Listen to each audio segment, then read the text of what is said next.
មជំរាបសួរពុកម៉ែបងប្អូនជាទីគោរពថ្ងៃនេះបងប្អូននឹងជ្រាបច្បាស់នៅប្រធានបទដែលកំពុងផ្ទុះខ្លាំងគឺតម្លៃមាសតែក្នុងស្ថានភាពពិភពលោកបច្ចុប្បន្នមាសអាចមានឱកាសធ្លាក់មកវិញច្រើនខ្លះទេនិងតម្លៃណាគួរទិញចូល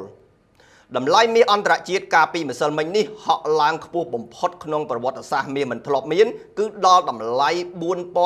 $4059ក្នុង1អោនឬ$4890ក្នុងមួយតម្លឹង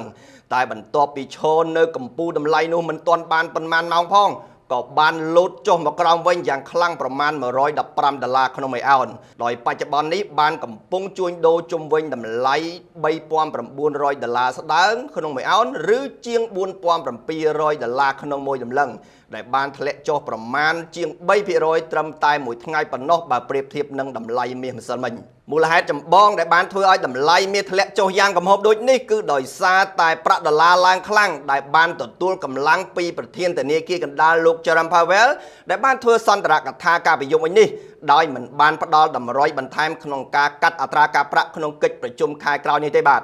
កត្តាមួយទៀតដែលបានទាញទម្លាក់តម្លៃមាសនោះគឺកិច្ចព្រមព្រៀងសន្តិភាពរវាងក្រុមហាម៉ាស់និងប្រទេសអ៊ីស្រាអែលដែលមានកិច្ចសម្របសម្រួលពីលោក Donald Trump បើយោងទៅតាមអ្នកវិភាគបច្ចេកទេសវិនិយោគម្នាក់នៅក្នុងធនាគារ Bank of America បានឲ្យដឹងថាតម្លៃមាសលើ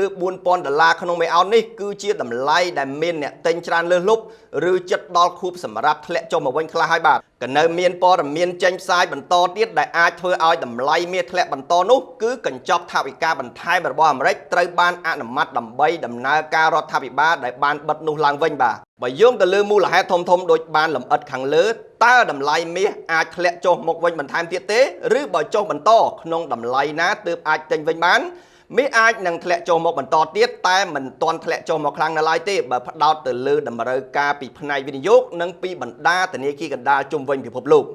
បើតាមកត្តាបច្ចេកទេសជួញដូរវិនិយោគិនអាចរងចាំទិញមាសជុំវិញតម្លៃពី$3930ទៅ$3850ក្នុង1អោន